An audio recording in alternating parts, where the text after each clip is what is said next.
Welcome back to 32 Tots listeners and viewers. And well, what an episode it was last episode. I am floored. Those of you tuning in, we got past the century mark, fellas, on that mock draft. I I just feel very fortunate. I'm very excited to assemble the dream team again, minus Toronto Maple Laughs, Tot segment holder, Brado. We're missing you. You were a roof dog today, and you were digging on top of roof tops, and we miss you, bud. And also Mr. John Ham Grape. But stay tuned. We got connections with both those guys. It's gonna be a really fun show. This is tying a bow on off season. Like we are gonna be switching channels, switching sports soon, boys. We're gonna be doing some fun other connections with potatoes. Stay tuned. But let's throw this around with a bit of a summer check-in. And Pete, it looks like you're at a place like where Chevy might be heading, and all the GMs after all their hard work heading to a wilderness spot. Where are you, my friend? Where are you? Well, I don't think Chevy's really done much the last few days. He might already be there, He but might already be. yeah, the family is out on the east side of Lake Winnipeg, a little north of Grand Beach and in Victoria Beach, renting a cabin for a couple weeks, and yeah, having a good time so far. Nice. West Side sucks of the lake. That's a shout I, out to the Bomberlands. So I've we have some friends in Gimli, lovely spot too. yeah, no, I also have friends on that side lake too. So I'm just mushing them. I know. Pete, it's so good to have you back. And well, Pete, going to our mock draft, I'm really excited to get you with the breakdown of San Jose. But I got to go to our couch casters for you audio listeners. We got a couch full and a screen full. Uh, Boys, what's going on with the summer check-in right now? Let's throw this over right, left, right. Who wants to take the story first? Yeah, so been working the phones as the insider lately. Slowed down a little bit post free agency, so can confirm we've touched grass since the last episode. But my guy Vigo is a Winnipeg Jet, so couldn't be happier. Okay, that's a good prime, Luke. That's coming up. Listenership, viewership, Vigo Mania is striking the 204 uh television and the audio. Okay, I'm gonna cut that and I'm gonna say the 204 extension code. And we are like absolutely stoked, boys. Like everybody's excited for Vigo Mania, but we can't like we'll timestamp it for your listeners and viewers. So if you wanna skip ahead to Vigo Mania and you're here for it, we're dialed in and we're excited. But I'm cutting you off, Elijah. Elijah, what's going on for you with a bit of the summer checking off season activities? So far, just been starting up the landscaping, working with this guy. So excited to hear Nice. about all the Tampa moves. Other than that, not really much going on. Just excited to see what this Jets team has in store for us with this Vigo pickup. So Yeah, and just to selfishly plug a little bit of the Instagram, 32 Tots just hit the social media scape and is on the gram now. And there was a big announcement. We'll dive into that a little bit later, but yeah, the Jets and what's coming up, it's gonna be a show. All right. And Simeon, over to you. What's going on, fella? Yeah, some similar stuff. In the swing of landscaping as usual around this time of year, but also I'm very excited. The the guy all the way to the right of your screens, no, to the left of your screens, is doing a concert in a week. So looking forward to seeing that. Yeah, Let's go. What's going actually an on? underground rapper, in case you didn't know. Didn't know that. Now we know that. Yeah. Okay. So So like who's a guy that I got on the reels right now? Like Harry Mack who does all the freestyle, like look out. yeah, kind of like that. Yeah. for Yeah. sure, can confirm. Can confirm. No no free rapper ads on 32 Wait, Tots. do you That's want that to just do a freestyle for the podcast? We'll have it queued up for next one. We'll maybe have some midsummer content, maybe like a Good. Vigo rap, like I don't know, Vigo Mania bars, like spit some bars about Vigo. Freestyling with Vigo or something like that. Like Yeah, we'll get him Sounds on. like some we'll get him on. content. Yeah, put it in the show notes, James. We'll Just clip it have and like a ship it for the 7 minute future. section, like just allotted to Luke freestyle. Yeah, noted. Noted. Well, I'm gonna just quickly plug what has been in the off season viewing channels, and for me it's been all about the FIFA watch. I don't know how many of you guys have been tuning in. Uh what a wild ride so far. And now I don't know if I'm ready to talk about the last game, but I want to focus on Luke, we had the opportunity to do a little bit of a backyard watch. Um that was fun, eh? Like um getting to watch in somebody's backyard. Shout out to the crew, and hey, maybe a listener viewer go paving. It was a good time talking side by side with you in the back row of the South Africa versus Canada game, and what a ending to that one with the extra time goal there. Oh my goodness. But I don't know if I'm ready to actually talk about the other game yet. We can save that one. Let's get into some hockey, fellas. Um, we got the draft recap this show. We got free agent frenzy tots. We got maybe some digger moves to talk about. And we're gonna wrap up the show with our very own no trade tot clause segment. So stay tuned. It's gonna be a fun one. And boys, let's dive right into the draft. Um, Gonna do a little bit of a comparison to our own mock draft and how they kind of stacked up, and we got a little bit of connections on that one.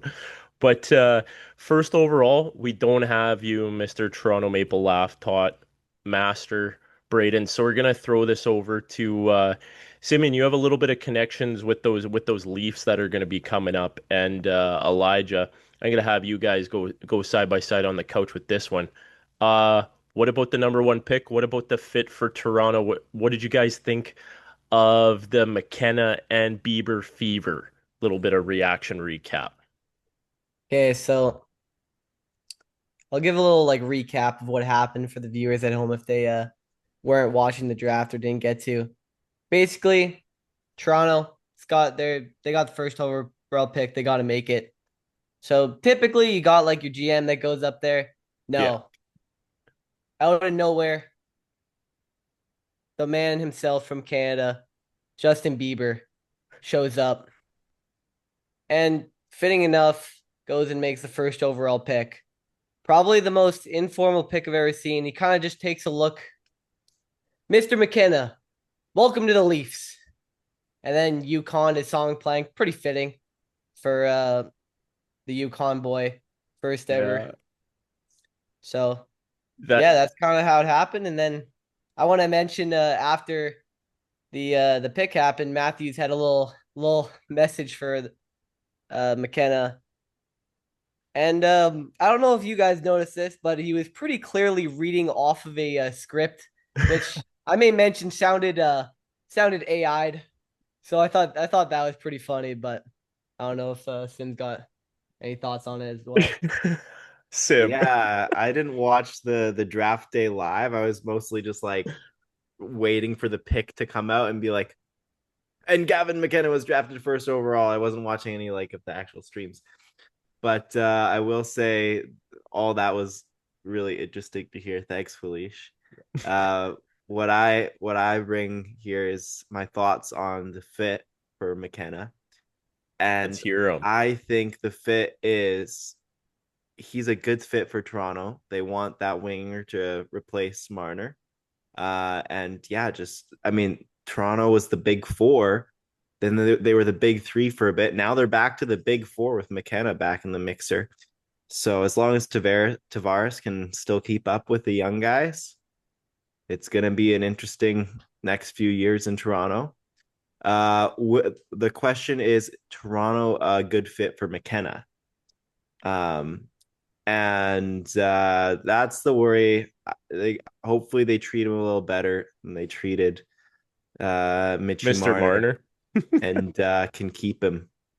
So that's going to be the question going forward. Can Toronto build an atmosphere that's more welcoming for their players and for guys like McKenna, who Yeah. everyone in the league is going to be wanting at some point? In the words of Scott Arniel, can they not lose this one but learn from the last one? Nobody knows yet. Um, the one thing that I might be skipping ahead a little bit. Did you guys see the number situation now with Toronto's new signing and the number Mush? Did anybody Yeah. see that? Luke, you're nodding your head. You saw that? Yeah, So so with the signing of Bob that came out, he's a 72. McKenna's formerly been a 72. So McKenna, he ended up giving it to the Cup champ, and he's going to be rocking 92 this year. So yeah, did you guys hear who had to give him permission to wear 92? None other than dog, I TSN think. Overdrive, the O Dog, Jeff Jeff O'Neill, O'Neill. Oh, that's funny. gave him permission to wear number 92. He actually did it like purely comedy Yeah, style. Like he yeah, made a post of like, yes, you can wear 92, and he posted a picture of himself in Toronto. This is the that's content great. that I needed. Jeff O'Neill, like actually one of my favorite characters in the hockey media scape that's actually a former player. Like, oh my Yeah, goodness. Pete. yeah, I love that. I didn't see that. That's great. Yeah, I had to drop that one. I thought that was too good to not gloss Yeah, over. But from number one to number two, and Pete, I heard you and your did I hear it right? The UHL, you got the the second overall UHL. pick, and I did get second overall. you're synced up with Oh San yeah, Jose. yeah, Uh, buddy. so do you want to speak to Stenberg going to just like you picked him in your fantasy league, and also a little bit of San Jose kind of stealing the draft, I would say. You want to speak to that one? Yeah, I mean, if all you did was, Friday night look at, reactions to the draft, and there was a post on I think Sportsnet just talking about different tweets and all that about Friday night's draft, and it was like 10 different people being like, San Jose won the draft. Here's a GIF. Here's a meme. Everybody was all about San Jose, and I could talk about it for quite a while because I think they're a really exciting young team, and obviously Yeah, Jets fan first and foremost. But I've always kind of liked San Jose, and so I'm like quietly rooting for them too. So I was here for it. I was liking to see that. 100%. As far as yeah, like Stenberg specifically, I mean he's a guy that at points in the year, especially after the World Juniors, a lot of scouts had him ranked one, or at least the public scouts had him ranked one. He had a great tournament at World Juniors. He had a great Worlds. He had a great season in the SHL. He had a historic season. I think if you take out the Sedins, and I think there was one other guy in the same stratosphere, but he has like one of the three or four best seasons ever in the SHL for a draft eligible guy. I think 33 points in just over 40 games. So he's got dynamic skill, maybe not quite as dynamic as McKenna, but he's what I've heard is he's got even a bit more compete and a bit more, piss and vinegar than McKenna does. So Yeah, he's gonna whether he's whether they're putting a super line of Stenberg, Celebrini, Will Smith, or whether they're splitting them up a bit and they've got a second line with Stenberg and Misa. Slice it however you want, but the Sharks are going to be scary as soon as this year, certainly in a couple of years, and for potentially the next 5 to 10 years. Um, like these aren't just good pieces around Celebrini. Like Stanberg sounds like he could be a legit first line winger anywhere, and so if you can put him next to Misa or Celebrini, I mean it seems like they already have all the solutions they need in house up front. Obviously, they need a little help on D, and that takes you to number 9 Keaton Verhoff, number 21 Ryan Lynn. And I think for people that maybe don't follow the draft that closely, people would probably tend to focus on Verhoff because early in the year he was kind of expected to go top 2, top 3. He was supposed to be the top D-man off the board earlier in the year. There were, he played college this year, which most draft eligibles do not play college, right? He was 17 Yeah. playing at Nodak, University of North Dakota. Didn't have an amazing year. He didn't have a bad year, but certainly, he listened to some scouts talk, and they say that he's a big guy. His feet are okay. He's not an amazing skater, but he's decent. Good skill, good shot, like not the best hockey sense.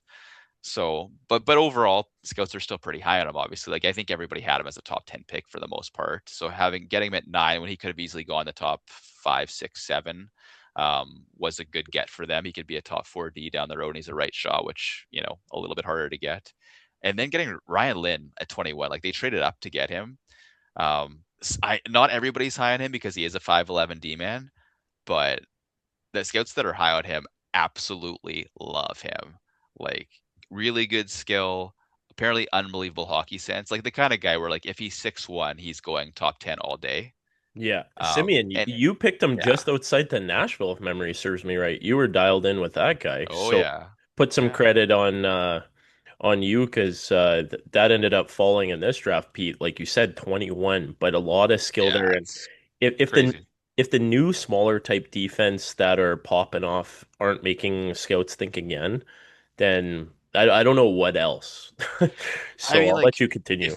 just like I don't want to take over here, but like if you get a guy who's a good skill, really high in hockey sense, like he's not, he's not 5'8", 5'9". Like I think he can still defend. He can move the puck really well. He can transition well. I don't, from what listening to people talk about him, like he's probably not like a PP1 guy all day, but like he's going to put up some points in the NHL seemingly. Yeah. So man, if you get a number 4 D man who can put up 30, 40 points reliably and be like a second pair guy, like at 21, like a lot of guys that you draft at 21 are like, they're just magic beans. So to be able to get Stenberg to fill a top line wing role, and then to get 2 potential top 4 right-handed D on the same day, like Yeah. Mike Greer must have been doing cartwheels after that draft. And I know I don't think they got a whole lot in the later rounds because I don't think they picked again until round 4, but it doesn't matter. Like to get away with Stenberg and 2 potential top 4 right D is a haul that, I mean, we'll see how it works out. Winners and losers it's kind of a funny game to play immediately after a draft, but certainly everybody is unanimous in their praise of the Sharks, and I certainly agree with that. When you have 3 picks and you get that many darts at the dartboard, so to speak, Yeah. and you hit with what people are kind of assessing in the moment, I'm in a complete agreement with you, Pete. And the one thing that I do want to add to yours is in the 7th round, they got the Yeah, 7-footer, they sure did. They Alexander 7'1". 7'1". Karmenov. Don't Yeah. mush his height. He's 7'1".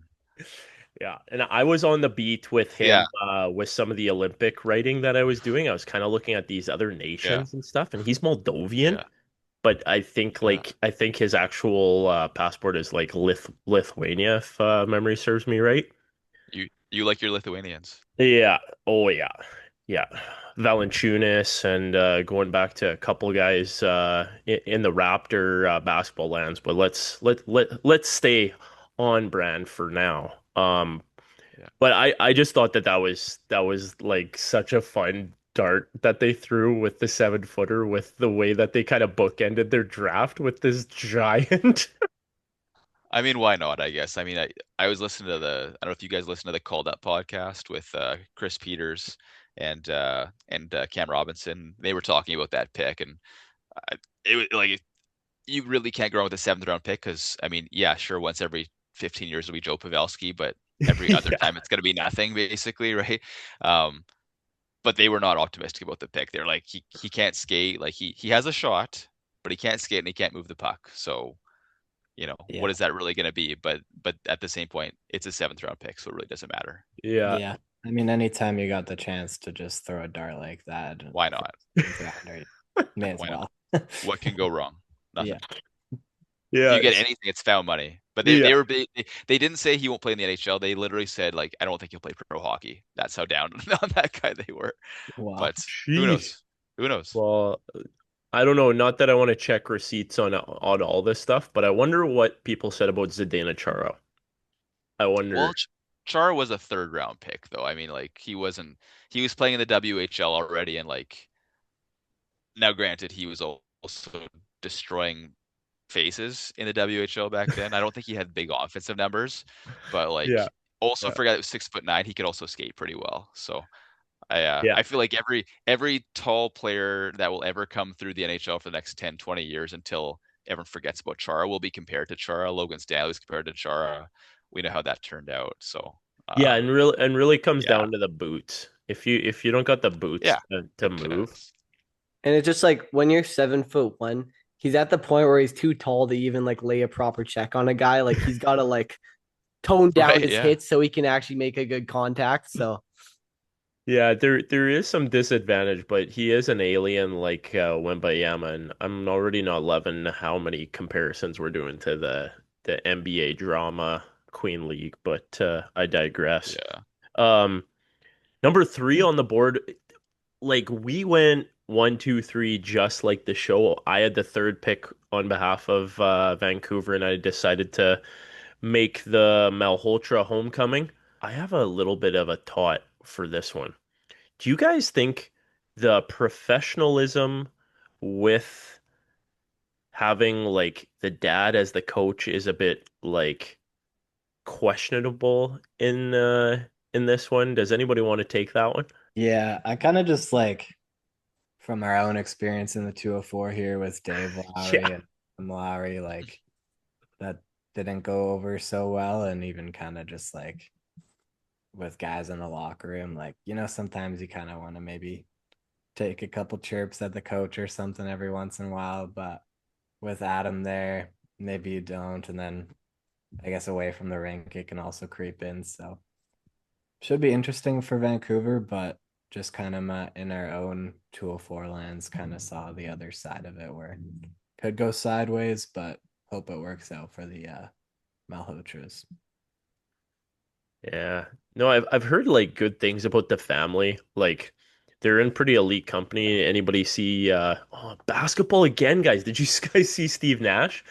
Um Yeah, Yeah, I did, and yeah. like one of the goats when it comes to like Canadian Oh basketball yeah. legend. Like I can't say enough great things about Steve Nash and the connection there. Yeah. But Pete, do you have a take on that one? Yeah, I don't know. I mean, like, so one angle I heard which kind of resonated with me was like obviously, yeah, you can see how it could be tricky down the road. I mean, between coaching your son to like maybe like if Caleb does turn out to be a really good player, like being a core piece, and like maybe one day have to fire his dad, like that's obviously awkward as well. At the same point, like it sounds like Mel Holter is going to play at least 1, if not 2 years in college, Yeah. and given how bad this team is going to be for the foreseeable future, like who knows how long he'll really be coaching his son. Like this could there's a possibility he could be fired before his son ever gets there, or maybe he coaches him for a year or two. I do see them being bad for quite a long time. They're not a year or two away. So it'll be a constant talking point, especially when Caleb does make the NHL, which he will probably within 2 years. But I also think that like this isn't gonna like the odds of Manny Malhotra coaching Caleb for 5 or 10 years is like almost zero, right? Like how many coaches survive more than 3 years? And the one thing that I want to maybe bring this back to is, like you said, Pete, before we lost you a little bit there, was players last longer than coaches. And I think that's probably the thing that when you're picking your player and whatever your board is and whatever extra factors you might have had on this pick, um, you could have this guy for like 8+ years. Whereas, like you said, how many coaches last that long besides like Rod the Bod, who's been in Carolina for like eons, it feels like. Then you have that other guy in like Florida who coaches too, but did he really deserve the Jack Adams? I don't think so. I But mean, that's a side quest. Let's get back to the main one. Um, uh, do we want to get on to the Buffalo pick now? Because I'm gonna actually bring this one in, and I'm gonna throw the trade around where there was some trade talks about going from 8 from the Jets to 4. And Elijah, I'm gonna bring you in here because of your mush pick. Um, you picked Daxton on the board at 8 in our draft, and I think you might have sent some vibes out or something because you and Stand by it. It Yarmo, was a good pick. yeah, you and Yarmo mushed it. Like, how many people thought that Daxton was going to be the first off the D board? I didn't. And who was still there? Carson Carrolls, who went the next pick. But No, six Calgary actually. oh, what were you gonna say, Pete? Oh, I was saying, I think next pick was Smits to the Rangers, and I think Carroll's went 6 to Calgary. Oh, I got the order wrong. It's Mushed okay. again. That's uh It's okay. that's all right. That's right. You know what? Us high level scouts, we kind of just see something in Carroll's that like, not the rest of the hockey community. They Because they they put him up here. He's a bit more like here. yeah, So because you have so many viewing hours of Carson Carroll's, right? I In watched. in I Prince George, watched. like you went to Prince George, right? I went to Prince George. Uh, Wow, went to that's whatever awesome. community college they have there. Actually played with that guy in the minors for a little bit. So yeah. Yeah.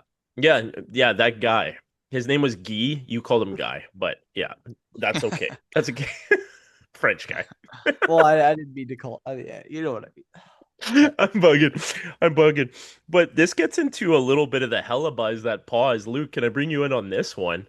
Um, there was a lot of talk about the board being rejigged, and this kind of leads us into the Jets pick, which we dropped earlier. Yeah. Hellebuzz paused to you. So a lot of hella buzz on draft day. Big rumors were that the fourth pick was something Chevy was trying to get his hands on, and um, seems like Yarmo kind of really wanted the eighth pick as well in the deal, and that kind of stalled the talks for the day. But interesting, kind of how it played out. Because even if I think like if the Jets swapped eight and Hellebuck for like fourth UPL Jack Quinn, one of the prospects, like there's a realm of possibilities where the Jets draft Viggo at 4 and the Sabres still get Rudolph at 8. So with how the day ended up playing out, I was fine that the Jets didn't cave in and include that pick. Think it probably would have been a bit of a mistake to swap that for Helly, like not getting the most value where you No, could, but no. yeah. I I would agree. You would have to get like two darts in that top 10 for that to be worth it. But And it kind of makes me wonder if like the Jets had some like under the hood deals, with other teams, like, hey, don't pick this guy. And like they just figured out a way of not having to trade up. So I mean it all worked out for the Jets. So Must have been those future considerations. yeah, or yeah. something. Did you guys see the draft call between Chevy and Vigo where there was like a story there that if there's a book to be written on that, like I want to be in line at the local bookstore to get that one because he said something about dinners with teams. Yeah. Yeah, yeah, he You did. so I'm not making this up, right? I No, actually remembered something right, and I didn't write that down. So clip that and shift that Chevy for you kind guys. of Chevy kind of said you did your part and we did ours. So yeah, kind of interesting to see what that was maybe about. Chevy wasn't gonna bite on answering the question. He said maybe if we got a cup we're lifting over our heads, the story will come out one day. But yeah, interesting stuff there. Maybe little decoy or something in the dinners. Yeah, yeah. Oh my goodness. did you guys listen to like Mark Hillier's interview after the draft? Like, had Jets head of No, amateur scouting? no. Oh He, yeah. Like, I heard something about his excitement actually for making a pick. Is that right? so he waxed poetic, like Mark Hillier in like the 2 minute clip that I listened to. Um, like you would think that he had lost his own son, and like let's talk about the prodigal son here, right? Like after a year, after quite a while away, like Mark Hillier found his son Vigo Bjork. Like that's how excited he was to get Vigo. He was like, "This is the smartest player I've ever scouted." He was like, he could not have spoken more highly of him. Um, which to me, honestly, as someone that has seen the Jets kind of fail at the draft for the last decade, after a very strong start, like 2011 to 15, that 5 year period, they were unbelievable. Marcel And Coleman, put some respect. Absolutely. yes, Yeah. absolutely, you're dead on. Yeah, and then since 2016, like they haven't really, they had a decade of darkness here where they didn't really get a lot of guys, and they Yeah. certainly didn't always get the best guy either. And it seems like I feel with this pick, like they believe in this player utterly and completely. And I think at least in this room here, I think we all are on board as well. Like I was ecstatic when they were able to nab Vigo at 8, and I Yeah. I don't want to throw. I'm not going to throw this comparison to say that he'll be as good as this player, but I feel like stylistically and as far as the kind of strengths that he has, not the size, not the stature of this now Hall of Famer, but like he strikes me a little bit as like a mini Patrice Bergeron, just as far as how smart he is, how defensively conscious he is. I don't think he'll have like that offensive upside. I don't think he'll be a Hall of Famer, but like Nobody knows yet. he's that style of player. I think Yeah. if he's like a 50, 60, maybe on a really good year 70-point guy who is unbelievable defensively, good in transition and makes everybody around him better, like that's the kind of the modern player where like you get 58 points and you're like this guy does so many other good things on the ice that like it doesn't matter that he doesn't get 80 points. Like he's helping you win more than the guy that gets 80 points but doesn't really do much else. Yeah. See. Luke, get in on this. Vigo Mania. I'm a huge fan. I'm a huge fan. Yeah, yeah, I love the pick. I couldn't believe it on draft day. Um, just kind of another wrinkle in it too is on that draft call, like with Hillier and stuff in the media, like Chevy wasn't even supposed to be a part of it, and he ambushed the call, and the guy's just smiling ear to ear. Like usually Love Chevy's it. like put together, giving you his word salad, but he couldn't Yes. even contain his excitement with this pick. So yeah, looking forward to Vigo Mania getting kickstarted here in Vigo Peg. Chevy hasn't been that excited since the 2012 draft when they took Jacob Trouba, and Chevy could not stop talking about the hit that they showed that Trouba made when he was like a teenager. Do you guys remember this? No, I don't remember that at Oh, all. there I'll have to there was a find it. clip they showed at the draft, like on TSN probably, of Yeah, yeah. Trouba hitting a kid when he's like 14 or 15 years old, and he just like absolutely destroys the kid.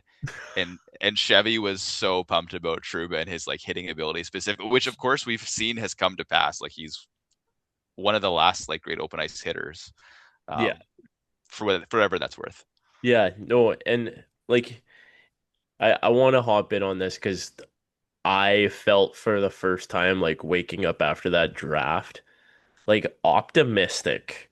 And Yeah.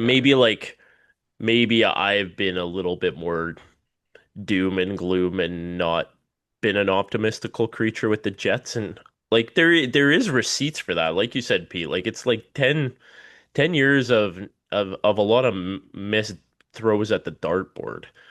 And for this You want one, to go like if you go like pick by pick, at least in the first round, like it's not pretty. Like between like Vesalainen and Heinola, Perfetti's okay, not as good as Jarvis and Lindell. Like Chaz Lucius is retired, unfortunately. Like McGroarty and Lambert. Barlow. Barlow to me is like maybe the worst of all, just because of the guys he could have had instead of him.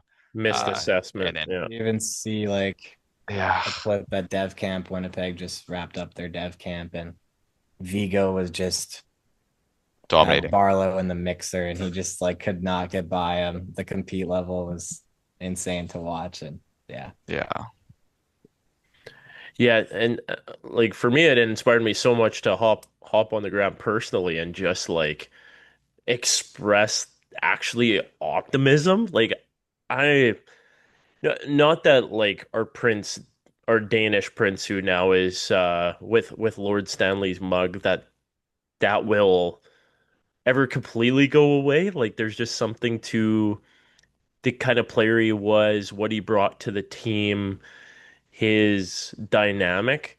Though there is something in this pick that just feels almost in that same way of skill, um, compete, and like they are not the same player at all. I'm not really saying that, but like both the only other thing that I feel like a lot of people that kind of like to throw Vigo because of his stature a little bit under the bus. I've heard this way too much that like they could have had like a big defensive killer or picked a big Canadian boy and they picked another European and a small guy. But it's like did anybody not see what Logan Stankoven did in that playoffs at his size? Like if we're getting a player of that kind of ilk where it's not all about like 100 points, extending shift lengths, and I'm not trying to throw anybody under the bus, but it's one of those things. I think this kid has the potential to actually outscore his competition because he's going to be able to be a two-way stout player. And I'm just getting pumped up and maybe my my audio levels are going all crazy and we'll have to edit this, but I'm actually very excited for the trajectory of this team. And the cool little side note in all of this is that like the connection between Vigo and Sasha Boumediene father, like there's a Swedish connection. Like the Swedepeg rebuild is on. Like let's go. Um, whether it's a couple years of kind of a bit of a reset, but you know what? We're 32 tots. Apparently, the NHL might grow a bit, but like clip it and ship it like 2032 Winnipeg. Like let's do something here and build it the right way. But that's enough of my Vigo monologue. That's that's that. I'm just hyped, guys. If you couldn't tell.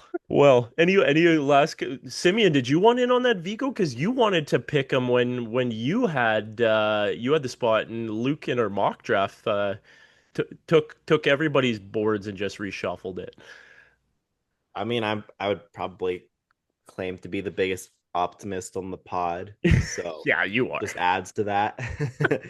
We appreciate I'm you. so pumped. Watching like just the draft picks coming in, I was like, oh, Vigo's still on the table. Oh, Vigo's still on the table. And then it gets our pick, and I'm like, oh, please don't mess this up. Please Yeah. don't mess this up. I know our scouts are bad, No. but not this bad, right? And Oh, nailed it. So yeah. I was pretty worried, honestly, they take Verhoff for a variety of reasons. yeah, yeah. And and But and and that's a little bit of my Better to have optimism coming just back. The optimism coming back with the scouting that they can assess this and that they mhm. make that pick. Like it doesn't make the decade of darkness. I feel like Pete, you got you we got that now from you, but it's like that not that erases all of that, but it gives hope now. And I think just the fact that they liked a player like that with that profile as much as they did, yeah, in the face of like, a lot of the media discourse being like, with all these American players that are taking their NBA hoop dreams and making super teams and wanting to play with their friends. yeah, And, so then the reaction to that is like, well, we need to get it like Western Canadian boys. And like, I would have loved Carson Carrolls, not because he's from Manitoba, just because I think he's a really good defenseman. yeah, Um, but like between the need at center and the fact that you have this guy sitting there who like had a great season in the top Swedish Pro League, had a great World Juniors, had a great World Championships. Every scout you listen to talk about him is like, I don't know how to describe his play other than he just knows how to play hockey like better than almost everybody else. Like a bunch of guys had him as their top center at the draft. Top yeah, center, like including Malhotra. Like some I've heard people say like it wouldn't shock me if in 5 years' time or further down the line, if he ends up being the best forward taken from the draft. Like I've heard people say that about him. I'm not saying he'll be that. I mean, who knows?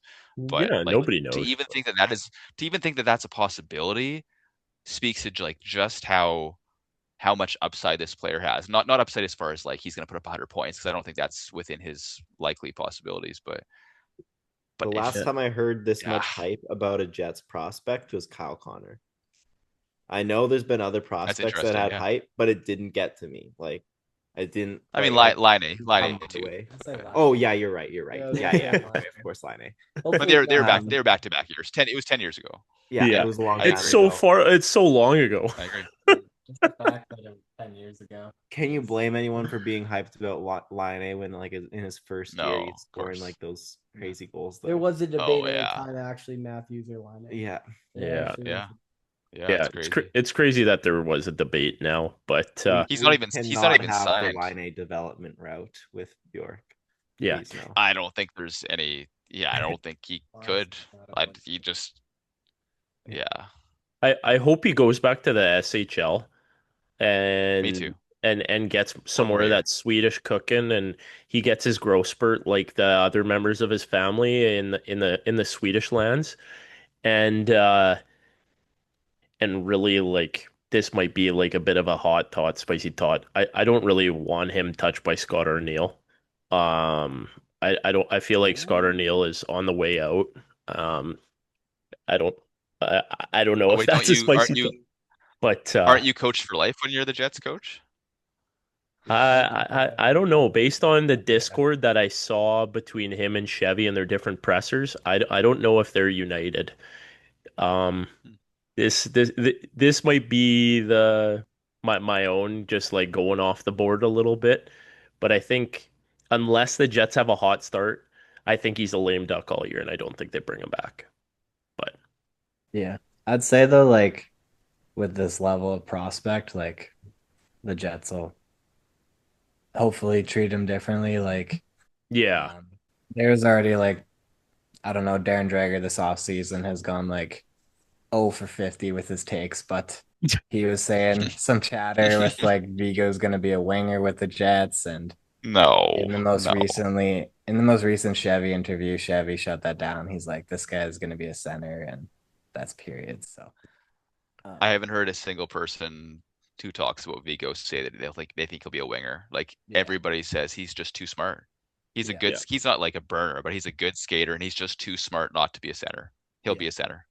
Yeah. the So fact that the World Men's Championship playing with men and that he Top battled line. Ryan O'Reilly in the dot and beat him out.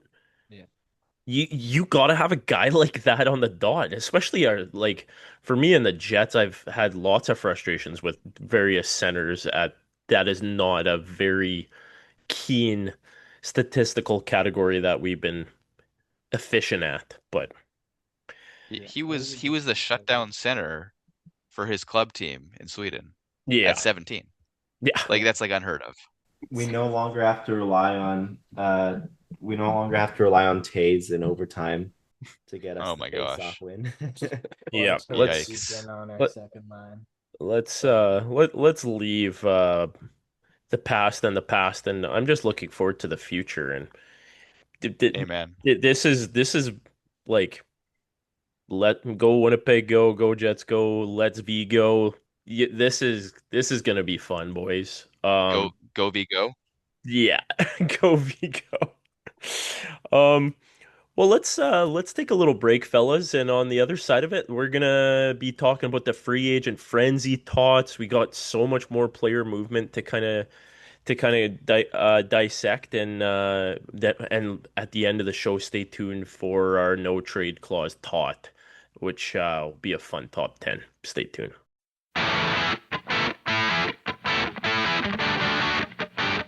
All right, everybody, welcome back after the break. That was fun recapping the draft, and now we got off-season moves galore.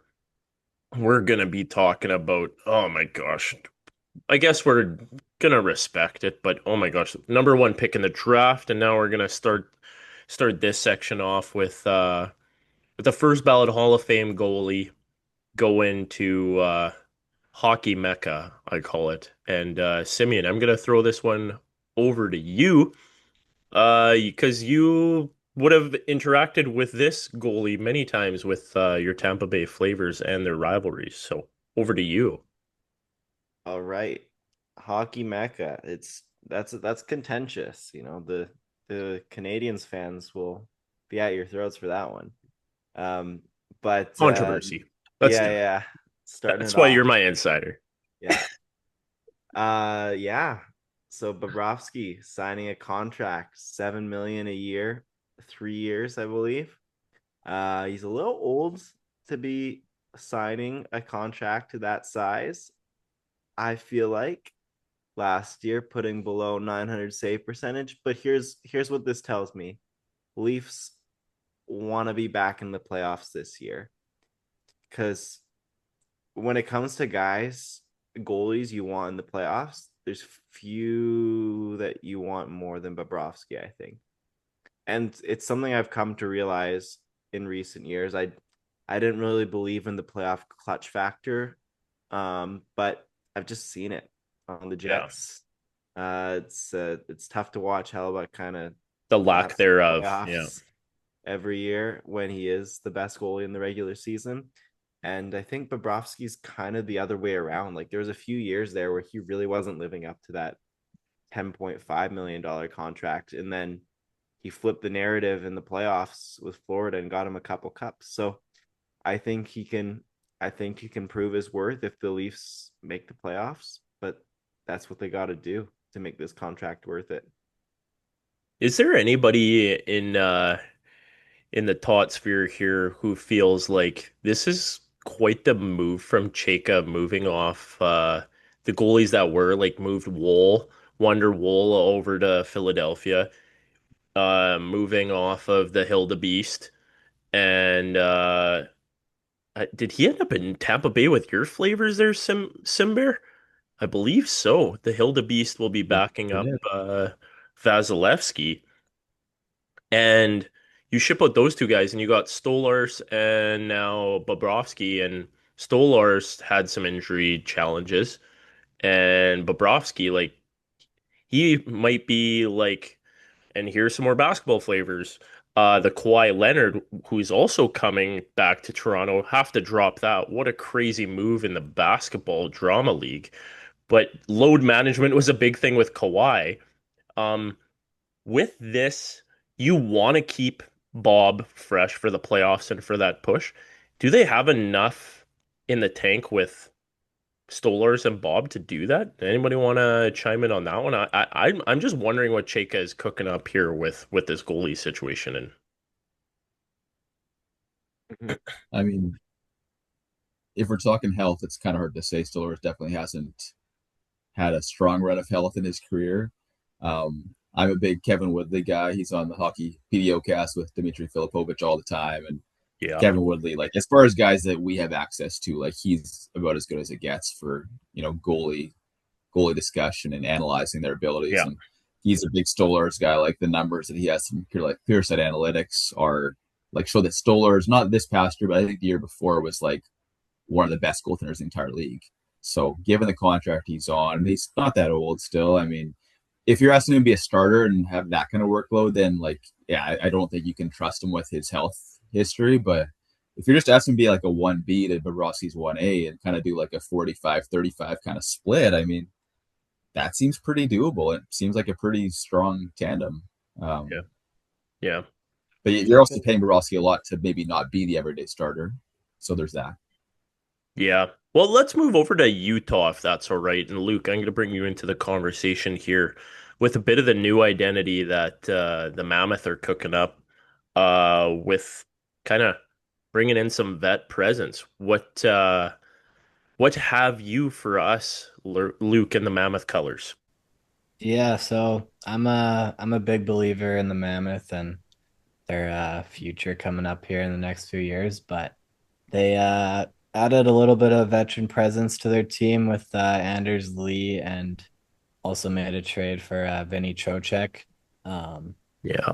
I'd say it kind of changes kind of their just kind of the age groups that they have. Like these guys are a little bit older. A lot of their guys coming up are early 20s kind of. So it's maybe like a little bit weird for their timeline, but um also kind of feel like a guy like Anders Lee with his leadership coming in um is good for the room. can still put the puck in the net. Maybe you'd like a year or two less on that deal, but um, still a guy I think that can have a role for the team. And then Vinny Trocheck comes in. He kind of plays a unique role, big PK guy, um, defensively responsible. You kind of saw how he did that at the Olympics. So I think it's also a good fit. Maybe you're not loving the last couple of years left as well on his contract, but um, overall, I think it'll be kind of good for that Utah group to kind of learn from some of these guys and their details. So yeah. Yeah, and I wanna hop in here because now we got Vinny Trocheck and Keller, two members of that U.S.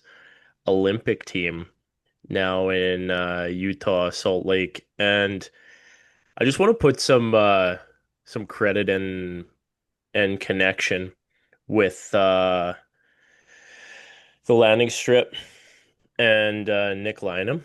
Um, he said on his latest kind of bookender of the offseason, he said, don't just think that it's just a Buffalo and New Jersey two-headed monster for the Hellebuck sweepstakes. He said a real dark horse team is Utah. And I was like kind of thinking on this, boys, and I'm just like, well, there's some nice pieces over there in Utah. And kind of what he was saying was that those NBA owners think different and how they want to kind of capitalize. So it's one of those things. We got maybe some hella buzz, maybe connected to Utah, like as a dark horse potentially. If anybody wants to take that one, but then we also have a connection with like there's a bit of a goalie gamble here in Winnipeg with who got signed. Does anybody want to take that one or take Hellebuck to Utah and completely go against the grain here? Or does anybody want to give a package? I'm giving you options, boys. Serve the tots the way you want. Let's have some fun. Yeah, I mean, if we could end up with like one of Tisha Ginla or Caleb Deone, like that'd be um, a great package in my books. Yeah, it would definitely be an interesting fit for Hellebuck, and got a lot of great prospects that'd be interested.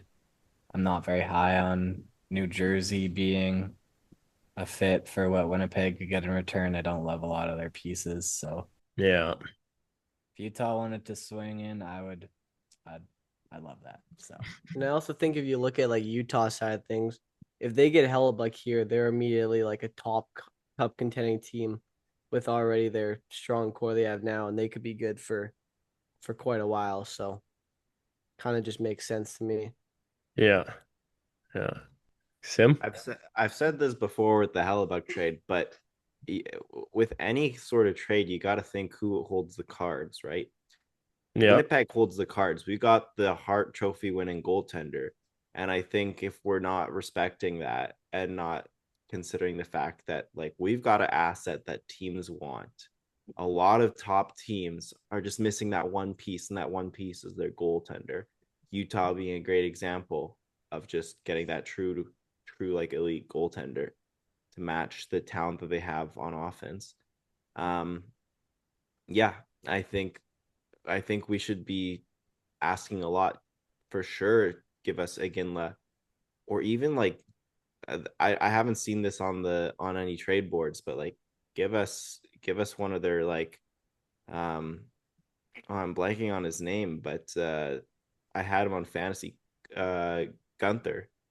Like like some like I think that's probably too high for most people of an ask, but like seriously, like reach for the stars when you got a guy like Hellebuck. Pete, get in on this. I want to hear your take. Yeah, I mean, so like I'll just for the sake of interest, like I'll just play devil's advocate to Sim what he just said on sort of the missing piece. I mean, we've seen with Carolina winning the cup just this past summer without a real top flight goalie. Yeah. Um, and Vegas in 23. I mean, that's two of the last four cup winners won the cup without really having a top five, top 10, even top half of the league kind of goalie. Um, Now, that does that mean that everybody can do it? No. Like Bobrovsky is obviously a top playoff goalie and has a Hall of Fame career. Vasilevsky's won the cup. It kind of goes back and forth, but I know Jonathan the Quinn. flavor of the day, right? The flavor of the day right now is like, oh, you just build an just build an incredible team. Like, it's easy to do, right? Just build a great team, and then you don't really need a great goalie. Obviously, there's room for both. Um, but I just wonder if, you know, Boston wins the cup in 2011 and like they're big and tough, and then Anaheim wins the cup earlier than that. Like, again, big tough defenseman. Like, whoever wins the cup, however they do it, like that seems to be the mold other teams want to start to copy a little bit. Yeah. Now I will say that Carolina's mold is pretty hard to copy, so I'm kind of going against myself now. I do agree with you though that there will be a lot of teams that would and should be interested in Hellebuck, because if you are looking to go from like a playoff team to a true contender, if you're Buffalo, if you're Utah, like he makes a ton of sense. He really answers a lot of questions for those kinds of teams. Yeah. I mean, and at the end of the day, you got to feel out the market. Like, I think you are probably right there, and that's kind of the mood. But also, like, to play devil's advocate to your devil's advocate, uh, like, look back to the Olympics. Who is the MVP for Team USA? Yeah. Hellebuzz, right? So, And I'm just going to say this, both of you don't advocate for the Devil, because the Devils actually have nothing that we want in Winnipeg. So, Yeah, I'm with Luke I, on that. I don't see anybody there that is really tantalizing for the Jets side. anyway, I had to bug you guys, and I just need to mush the Devils because my buddy would always cheer for them and Marty Brodeur growing up, and I had to pick somebody else against the Devils. So no Devils advocate here. Though the Skinner gamble, I kind of want to get to this just like just briefly. Stuart Skinner comes into Winnipeg. Uh, Luke, do you want to take this one because you have, or pardon me, Luke, then Pete, because Luke, I want you to give a little bit of the Stuart Skinner idea, and then Pete, you had something connected with agents. I want you to speak to that. Luke, then Pete. Yeah, so Stuart Skinner signs a 2-year deal, 3.75, which honestly, with how you see like the free agent market play out that day, was not a bad bet for the Jets. I mean, we've seen with Stuart Skinner, there's some big like mental collapses in games and definitely has big blow ups. But also was like arguably a big reason in that first final appearance how they got to that place. And he showed flashes that he can be like a fringe 1A 1B tandem goalie. And for me, kind of the interesting place in this, like, you see what Wade Flaherty has done with goalies in Winnipeg in the past, and often it's led to guys like Lauren Brossoit or Eric Comrie getting kind of their biggest contract after they come out of town. So I definitely am interested in the signing. Like, it's not the worst gamble in the world at that price, and He's 27, isn't he? Like he's not old. 27. yeah, 27. not Like a terribly old guy. And like, if there is one guy who could maybe push Skinner to that next level, I think Wade Flaherty here in Winnipeg has showed that that's a he's got good the take, Luke. tools. So And Pete, you have an agent connection you brought up before. Yeah, so like a buddy just mentioned that Hellebuck and Skinner have the same agent. I So didn't I know mean, that. nobody knows Hellebuck's situation better than his agent, of course. Knows exactly what he wants, where he'd like to be, where he probably doesn't want to be. Um, and I wonder if, I mean, certainly from the Jets' perspective, you're looking at Skinner as Hellebuck insurance. Like, not that he's going to replace Hellebuck, nobody can and nobody will, No. but at least you get a guy who has been a starter if they are trading Hellebuck this offseason, which it probably still looks like they are. I'd say making that move. Like, I don't think if you're the inner agent of both goalies and you're Stuart Skinner, like, are you signing for 2 years to be Hellebuck's backup, or are you signing to be Hellebuck insurance and more likely the starter? I mean, I would say probably the latter. Yeah. Yeah. Unless if there's some kind of agreement that like Hellebuck would play less, which I don't see that in his character at all. Like I don't see that at all. he wants to play and He keep thinks shooting. he's Marty Brodeur, going back to what you just like. He thinks he can start Yeah, he 70 does. games when like in a league where nobody's even starting 60 anymore. He's like, I want to play every day, and they're like, sure, Connor, we don't Yeah. care that you're the second half of a back to back. Your numbers are garbage. Like, just keep playing.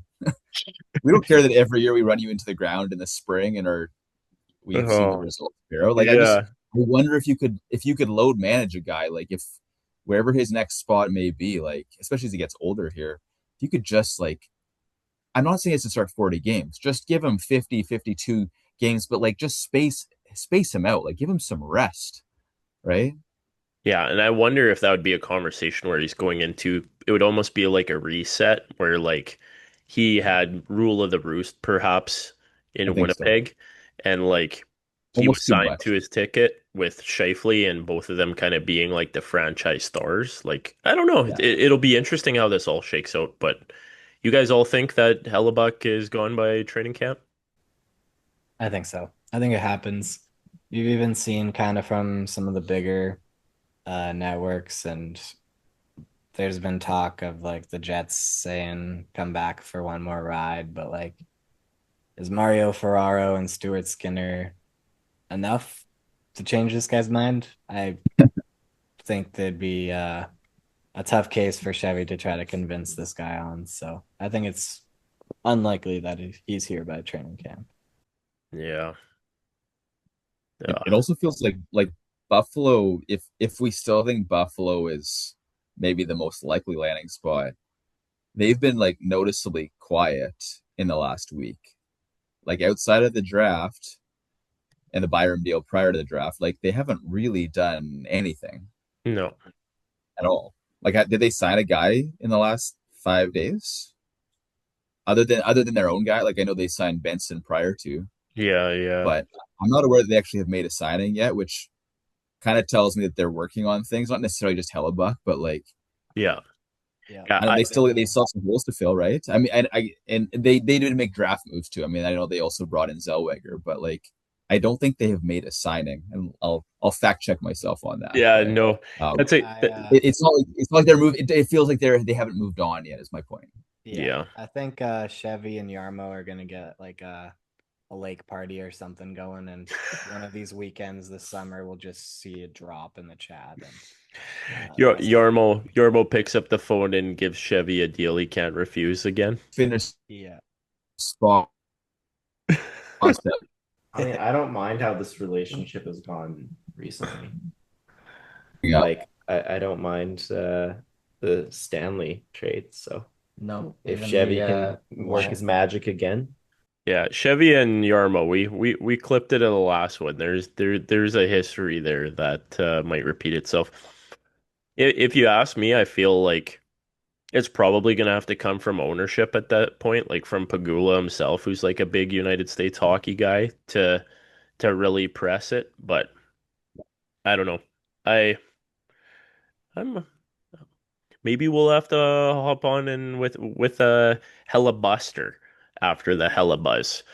But let's keep this rolling because from a connection here with you, Pete, you kind of got the perfect segue here. We're gonna call this the Anaheim Clipped Wing Ducks.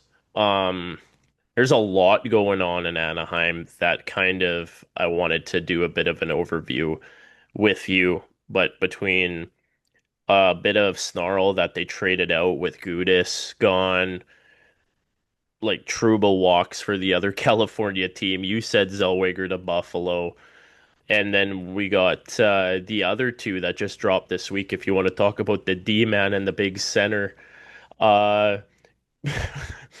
the little ball of hate, Mr. Pat Verbeek, you got a lot to deal with right now. Over to you, Pete. Yeah, I feel like if anybody in the NHL right now is in a bit of a torture chamber, like it's Pat Verbeek. I mean, like Leo Carlson is an unbelievable player. Like I know there's some comparisons to Sasha Barkov. Whether he ever gets there, I don't know. But he's a big guy. He's got tons of skill. He's capable, 100, 200 foot player. Like he's going to be one of the better, if not best, centers in the league when he's in his prime. He's already excellent. And word was Anaheim kind of wanted to get him on a long-term deal in the kind of 12 range. And then, they were asking for, I think, in the 15 range. And Verbeek being, tough player, tough GM, digging his heels in. Well, all of a sudden, off the top rope, Philly comes in with a 5-year, $18 million offer sheet, which is just completely blowing up his cap to the point where now I think they've got just under 10 million in cap space. And that's assuming that they do match, which I think they will. I'd be honestly shocked if they don't match, because I don't know how 4 first-round picks could ever replace what Leo Carlsson offers you. I don't think they can possibly replace him in the next 5 or 10 years. 5 years for sure. But if that only leaves them 10 million for Cutter Gauthier and maybe to fill out a bit of the roster, that's obviously not going to get a long-term deal done with him. He just scored 40 goals at a very young age. So he's probably looking at 10 plus if you're going to get him long-term. So that means you're probably going to bridge him, which means the price just keeps going up. And the thing about all this, and when you look at their cap structure and you look down the names on Puckpedia, the thing I centered on when I looked today is they've got 4 guys that are offering very little, making over 20 mil. So if you look at Chris Kreider, who back in his day was like a great net front goal scorer, like he's 35 now. He's not useless, but like at 6.5-ish million, like I don't think he's earning that money. The shade of himself, yeah. Yeah, you've got Alex Killorn over 6. Like he was a very effective middle 6 guy years ago in Tampa in their runs. He's not that guy anymore. He's in his mid-30s. Like he's not earning that money. Frank Petrano at over 4 mil, like sort of a middle 6 scorer that they maybe thought they needed a few years ago, and now they have far better talent in the top 6. So he kind of is in no man's land. He's not earning that pay, I don't think either. And then they get Greer from Florida, who's, probably Verbeek loves him. He's a very tough guy. He's an effective 4th liner, but like, do you give a 4th liner $17 million over 4 years? Probably not a move you would do if you knew that Leo Carlsson was getting offer sheeted. Like that's we'd love to have you for 2 years, 2 mil. To give him 4 years and 4 million in that situation now is utter insanity to me. And even just not having him on the roster, they'd have 14 million cap space right now. They might be able to get Carlsson and Gauthier signed even with that offer sheet. So they're in a tough spot, and they haven't replaced, and to your earlier point, you led in with, they haven't addressed any of their right side depth really. Like they brought in Nick Jensen to be I don't know what they brought him in to be. I don't think he's a top 4 defenseman anymore on the right side. I don't think he was that in Ottawa. He's not getting younger. They gave him a 2-year, $2 million deal, two per, which tells me I don't think anybody around the league thinks he's a top 4 defenseman anymore. That was years and years ago now in Washington. So as much as I don't think Trouba was like an ideal top pairing guy, I don't think Gudas was an ideal top 4 guy. They've gotten even worse on the right side.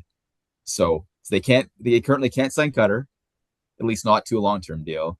Their right side is even worse. Their D as a whole, which was probably the weak point in their roster, is not as good as it was a year ago.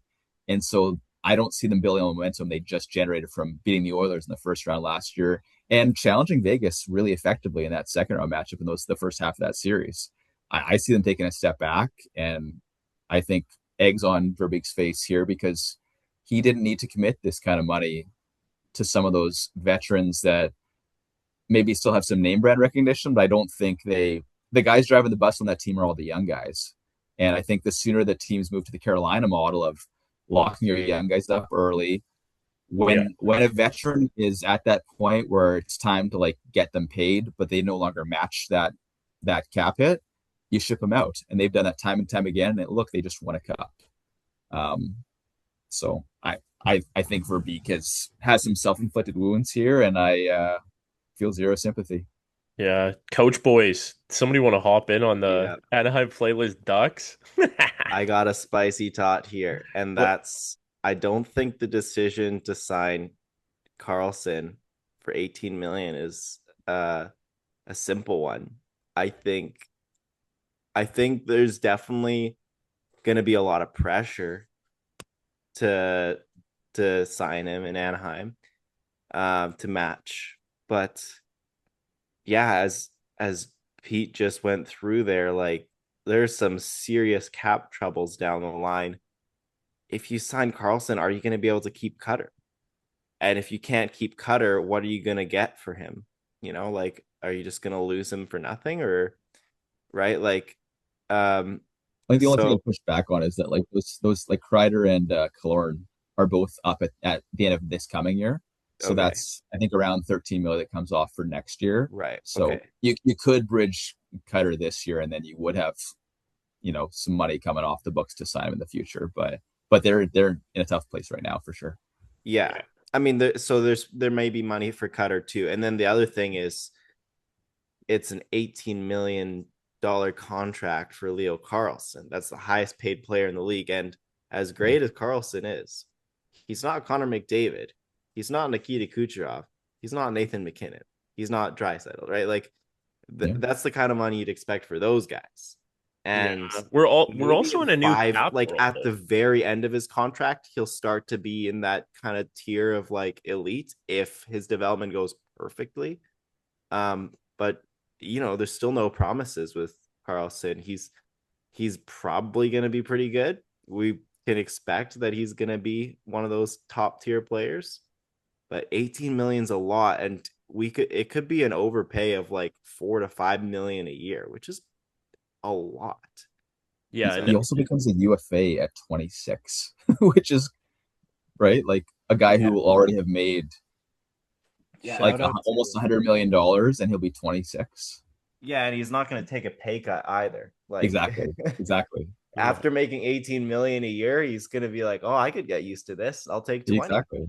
In California, especially, right? Yeah, yeah. Yeah, going over to Pennsylvania, that'll be different. But I saw this tweet come up through my feed, and Goosey 1994. I don't know. Uh, I'm mushing you because I don't know who you are, but he said this, which is very interesting. Flyers would go from a position of power to desperation. Sure, go get Leo if they actually get him, but then you would have 5 million in cap space left.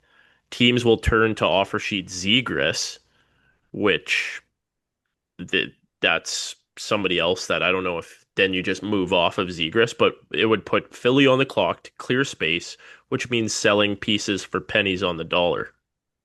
Whoever is kind of lands Carlson, whether it's Philly or Anaheim, you're kind of handcuffed. Luke, I see you got the mic. You want in? Yeah. I do think though, like in this league, like if you got the chance to get an elite talent like this, you do it and then you figure out the rest afterwards. Like Yeah. guys like Leo Carlson, top of the draft, kind of franchise altering guys like this, like they don't come up often, and um it might put you in a bad position, but if there's any way you can get out from one of those bad contracts, we just saw the Oilers move off of Darnell Nurse and not have to pay a premium to get off of him. So um Are you reading my show notes here? Because that's where we're going next. I don't know. But yeah, so I feel like Danny Briere, like hats off to him. Like he's the point of an offer sheet is to make the other GM think about it. Yeah.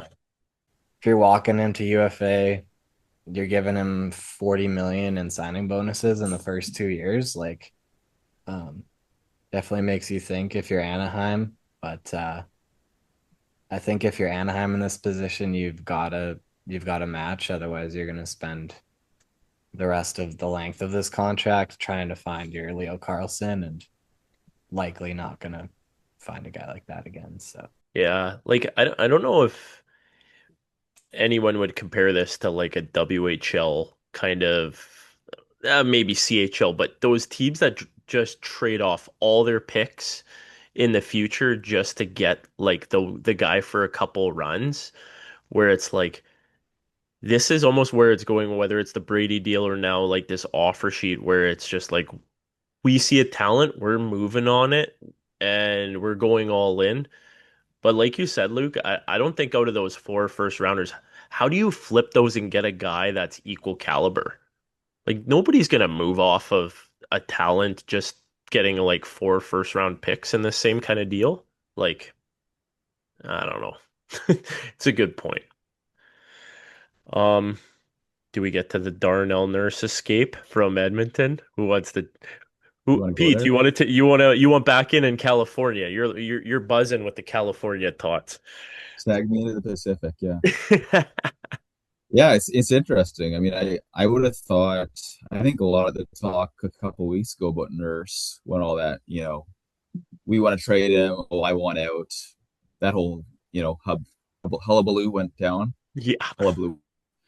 I think people expect there to be some retention, right? Like I Yeah. think everybody would look at it like he's not annihilated. Everyone knows that it was never a good contract.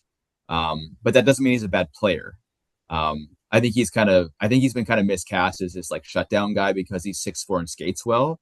He's actually not a shutdown guy. He's a bit more of a chaotic, like has some great moments, has some brutal turnovers, boneheaded plays. Like, but I think in San Jose, like if there's a place that he could probably maybe come close to, I don't know about maximize his talents, but like I think he could have a positive impact. I think he makes some sense there. Not only because they're just short on D and guys that are sort of still ish in their prime.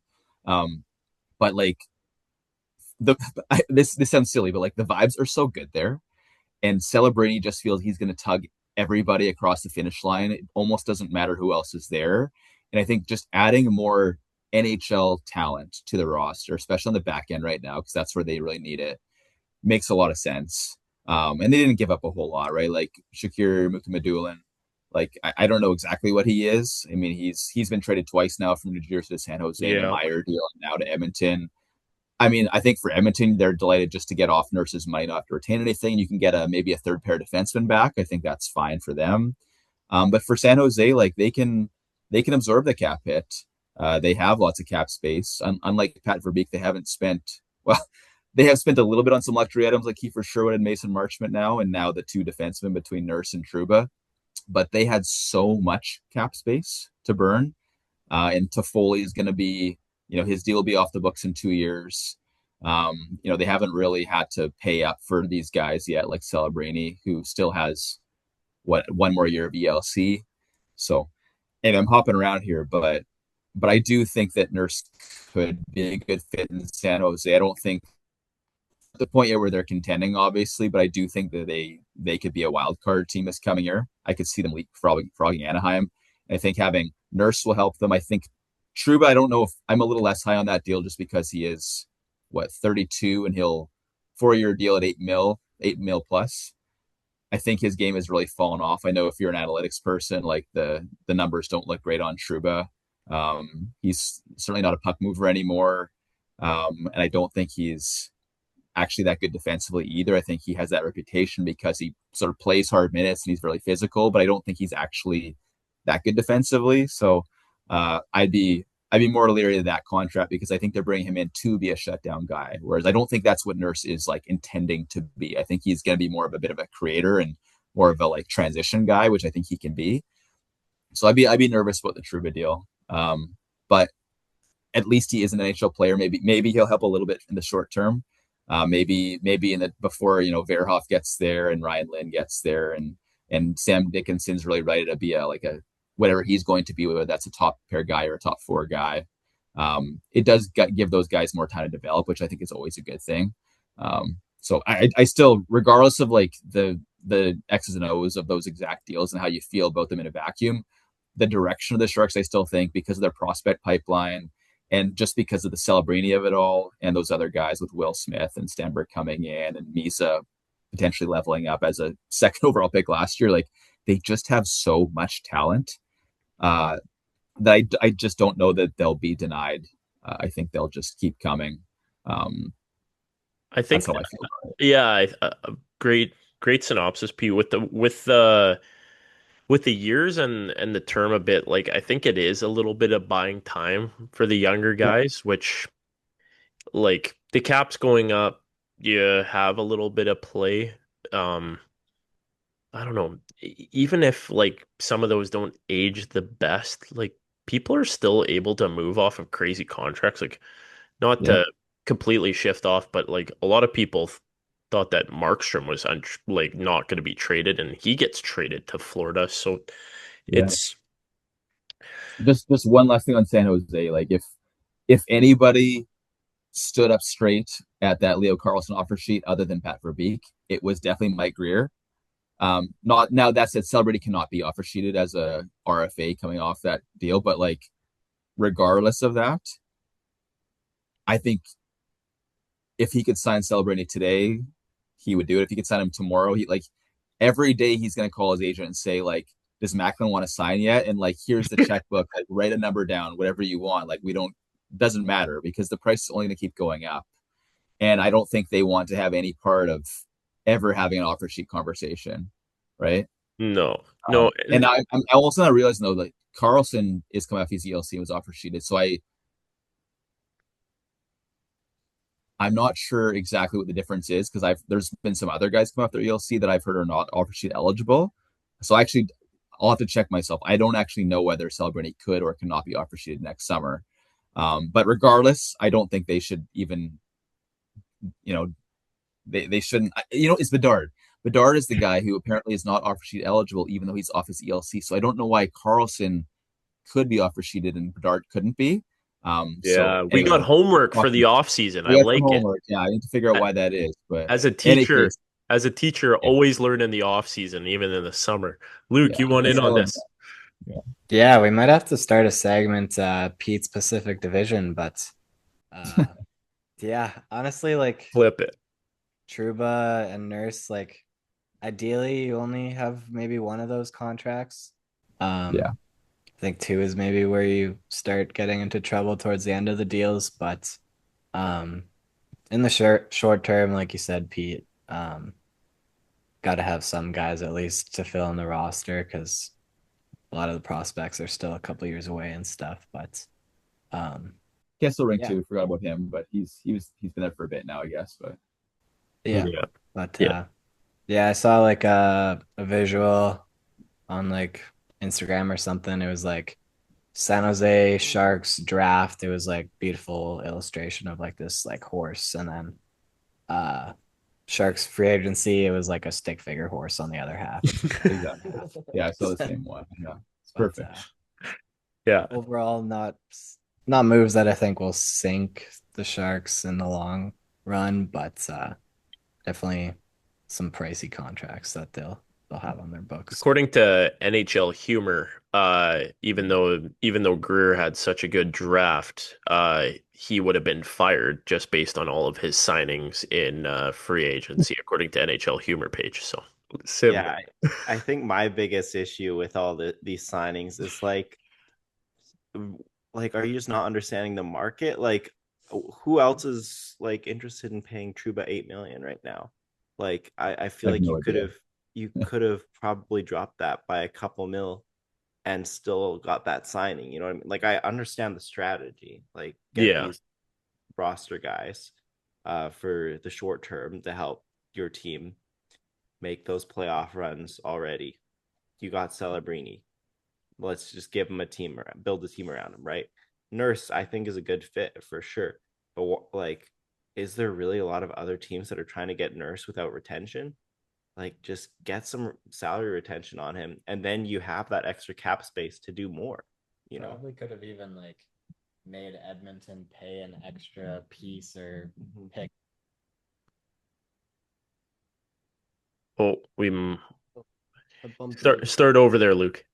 Yeah, you also probably like with the Nurse trade, like you realistically could have probably gotten another piece or pick on top of it just because you're taking on that contract in its fullness. So Yeah, I think probably Greer could have grinded a little bit more. Not that you want to be the Pat Verbeek in this one, where I feel like maybe his grinding is getting like the better of him now. But yeah, Simeon, good point. Like with the mark in the way it was it all necessary? I don't know either. But the The one, term too. what was that, Pete? The term too. Like Yeah, it the feels term. like either you bend on the term or you bend on the AAV. I feel like he on both, right? Like Yeah. he didn't get a win on either side. Like if a week ago you said like True was going to sign in somewhere in California for like 3 years, 7 mil, I would have said like, oh, that's a lot, but like, okay, I guess there's not a lot of D on the market, and like to get the extra year and an extra like what 1.3 because I think he's 8.3. Like I maybe it's not going to matter in the long run. Like I do think their prospect pipeline matters more than this free agent spree he's been on, but Yeah. I still don't really get it, honestly. Even though I think on the whole I still think they're in a great direction. I just think they just have too much talent, but it certainly doesn't feel like he's optimized it this offseason. I feel like he's been giving out big deals for more luxury items than for pieces that really are going to matter in the coming few years. Yeah. And that's kind of getting into we'll bookend this free agency thoughts a little bit with like some needle moving, we'll call it, bringing the temperature up a little bit for different organizations where let's just take the Jets as kind of the example and then we'll kind of toss this around. Um, let's say, okay, so it's July 6th, and this is it for what every team does for now. There's guys out on the board still like an Anthony Mantha, and there's some goalies that don't have dance partners. But right now, let's just say roster's set. Which teams have really moved the needle in what their trajectory is at the moment? And so let's just take the Jets as an example right now. Winnipeg, with their current free agent crop, brought in from San Jose Mario Ferrero on a 3x4 shot block machine. And was that to try to convince Hellebuck to stay? So he would all of those tips and different shots. Who knows? But he's still there's not a crazy term there. Uh, and the AAV is probably on what a defenseman of his ilk is going to do. You got Stuart Skinner, we went over already. The 2x375. And then you got some other pieces like a Noah Gregor and on the out, uh Hinola is going to Vegas. And so getting his shot with the Knights, I don't know whether it's the Golden Knights or the Silver Knights. Stay tuned, but hoping that guy can resurge elsewhere. Going around here a little bit right now. With what the Jets are doing, where would you say the needle has moved either to increase towards playoff contention? Because that would be the next step, right? If you're going up temperature, you're going to playoff contention after missing, or is it dropping the temperature down where you're going more towards looking for prospects and futures? Um, and then we'll send it around with some other teams. But let's focus on the Jets just here for the moment. Uh, let's go over the Couch Boys. Anybody want to take that one with what do you think if the Jets season is done now, where do you think they're at? Or is their temperature going up or are we cooling off? I'd say for the Jets, the needle's in the exact same spot it was last year. I see this team as their ceiling is wild card two, play 4 or 5 playoff games, go hit the golf course for the summer. And then I see their floor similar to what happened this year, kind of bottom 10 team in the league. So I don't see a ton of really movement in the Jets outlook besides kind of looking at the future with some of these guys we drafted, but um, I think they'll play a little bit faster as a team, but I don't think the impact that we've brought in will really move it too much this upcoming year. Yeah. How about you, Pete? Yeah, pretty much what Luke said. Honestly, I don't think to me, they unfortunately feel very mid.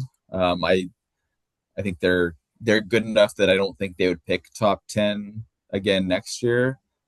But I also think that they're limited enough that I don't really see a scenario where they would be any higher than a wild card spot, and really like in the Central, which like after the Atlantic is like a total death trap, but after the Atlantic, like the Central is I think the next best division in hockey, and like who's going to be bad out of Colorado, Dallas, Minnesota? Let's start there. Those three teams are all contenders or contender-ish. Yeah. And then you've got Utah, who I think everybody thinks is emerging as like another contender or very close to. Well, there's five teams. So like now you're saying like at best the Jets are the fifth best team in the Central. Um, I think that's kind of where they are, but like, so what, right? Like, what's the if is the end game in Winnipeg just to? I would say, Luke, like I think the best case is like 5 or 6 playoff games, not 4 or 5. Like you get those 2 home days for sure. Maybe you get a second one. You never know. Maybe you make it a game 7. Sorry, a third one, a third home game. But yeah, they're like if you're gonna be first round fodder for Colorado or Dallas or Mini, like so what? It's like I know that you need to sell tickets and keep the lights on and all that, but my personal opinion of like how you could build a successful team here is try to get younger, try to get faster, try to play a fun brand of hockey. Get a coach that wants to play fast, play fun. Doesn't mean be bad defensively, but like don't focus on that maybe quite as much. Play a fun brand of hockey with an exciting young team, and maybe fans will still want to watch that even if you're not always winning. Because if the alternative is playing a boring brand of hockey that only makes you marginally more successful in the short term with no hope of ever being really good in the long term, what's the point? Yeah. Yeah, no, I agree. That was a good little Winnipeg overview. And it's like there's kind of other teams in the same kind of ilk, like just kind of focusing maybe on the Central. Like I kind of feel like what Nashville did, like I feel like they did a lot of stuff, but they're also kind of mushy middle too. Like they went and they got like Maverick Bork is like a nice piece and they paid him, but kind of with a lot of what they did, it very similar to the Jets as well. It's kind of I'm pretty sure Nashville is trying to be Seattle. Like they brought in every potential middle six forward who doesn't really move the needle.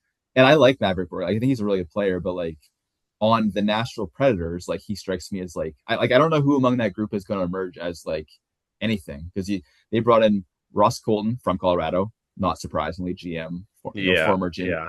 Chris Chris McFarland. McFarland moving over, yeah. Brought in Jack Drury from Colorado, brought in Vitaly Pinchuk from the KHL. Missed him in my UHL draft, a little choked actually, but regardless, Oh, maybe he's a player, maybe he's not. Brought in Bork, like they brought in all the like none of these guys are gonna be top line guys. They're not like grinder types. I'm not saying they should get grinders, but like I don't know, like if you want to stack up guys that are gonna be like the eighth best forward on a team, I don't know what is that a strategy? Like yeah. I don't Yeah, know. and It's weird. if I can kind of keep this trend of maybe the mush, um, did anybody kind of see what LA did in their picks where like Ken Holland, what are you doing with this Simeon? I see you got the mic and I want to bring you in on this one because like needle moving in the wrong direction per se. Yeah, I think when you said teams that have picked a direction, like we already kind of talked about a lot of the teams with big signings. But the team that came to mind outside of those was Kings because they picked a direction and it's we got a bunch of old guys that still kind of got it. So let's try and win like this year. Or like do not even win because like what like does Doing anyone what? really think the LA Kings are gonna win?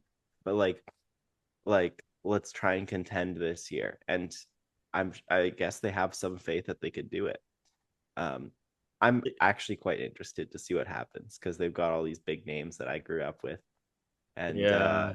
I think Panarin's a really good player. So I think once he gets comfortable in LA, you know, I and the team that they got Zuccarello, who's another guy that's like for his age is incredible.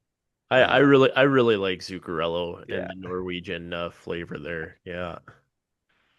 So it's Yeah. like But they he's not a could Viking though. He's not scoring at the World Cup, is he? No, no. I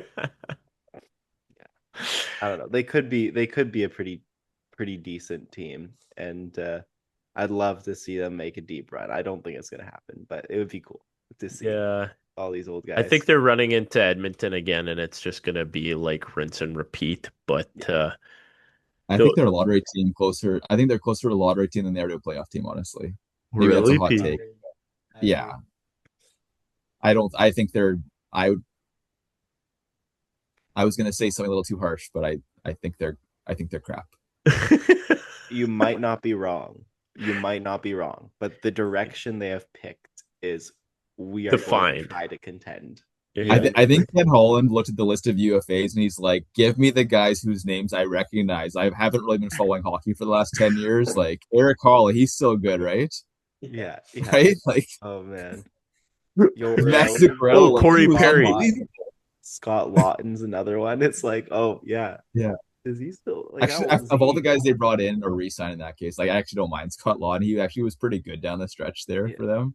I think he's But a good 200-foot player, but like, are they just trying to do like for Doughty what they tried to do for Kopitar? Like, I don't know.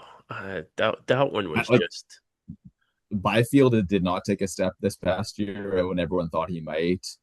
yeah. The only guy on that entire roster who looks promising is Brant Clark, but what does That he was a have to good work with contract there too. other than Panarin, who is like a nice guy to run the PP with him? But I don't know. Yeah.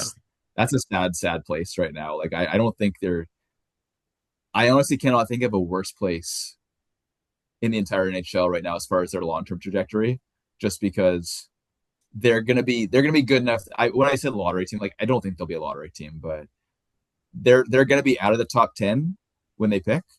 But I don't think like I think they're gonna be ninth, like 10th, ninth. Like that's where they're gonna be. That's the absolute worst place to be. And I think they'll be there for a while Yeah, because I don't they're think they're going to mushy. be terrible.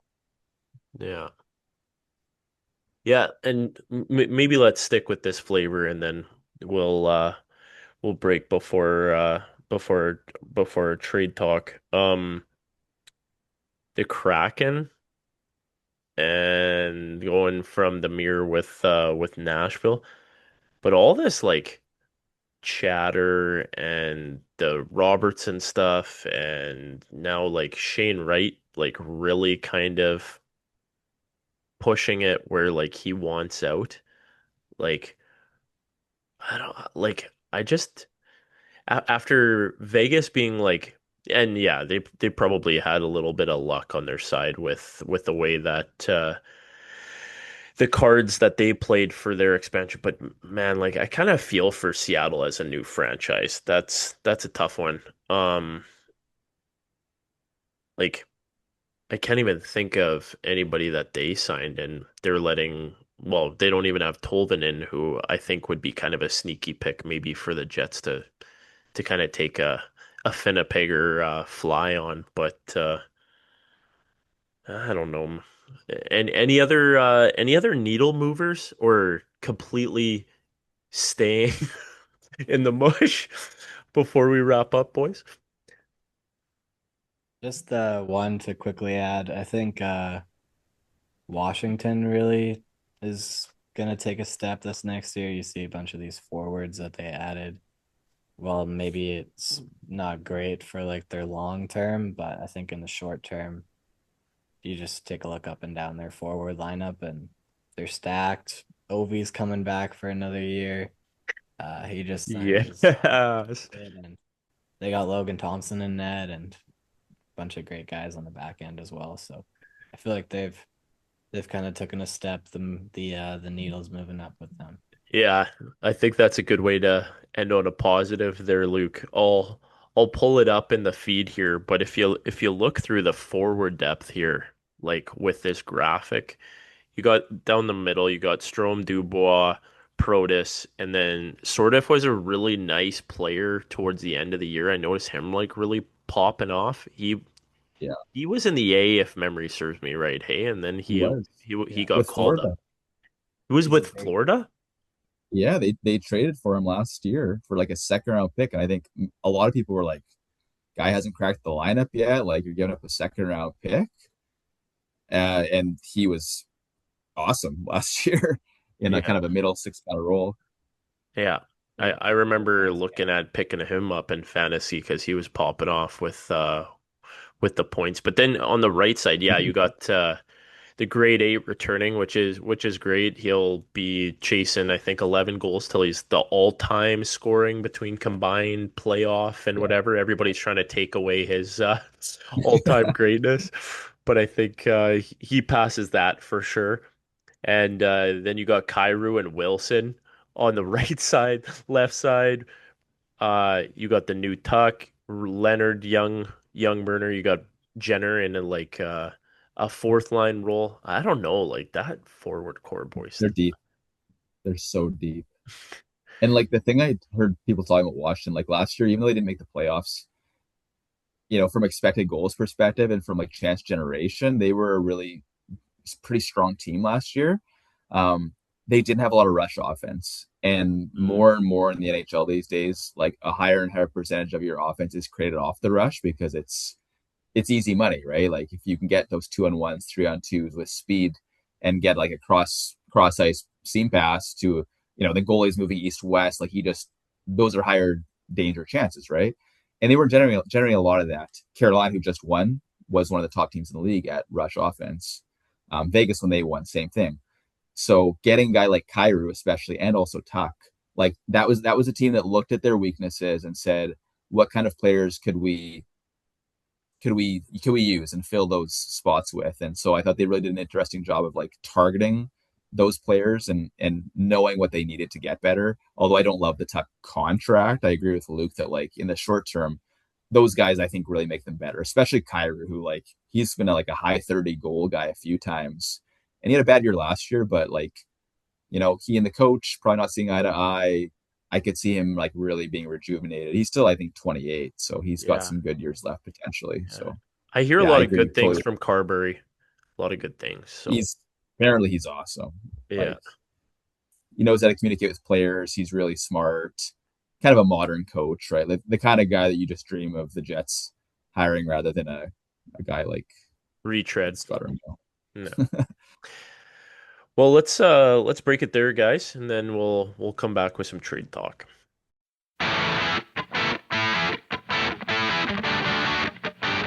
All right, everybody, welcome back after the break. And this is a fun little segment we cooked up after the mock draft. We're like, how do we do some off-season content?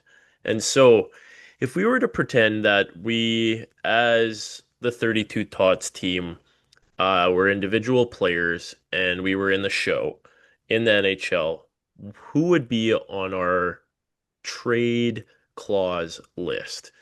And so the graphic that'll be pulling up right now is just what players would have to submit to their general managers in a modified no trade clause of 10 teams. And that's what we're going to do. We got a bit of an order here and we're going to double it up. So five of us on the screen for you. Each one of us is going to grab two teams and give a little bit of an overview of why we wouldn't want to be traded there.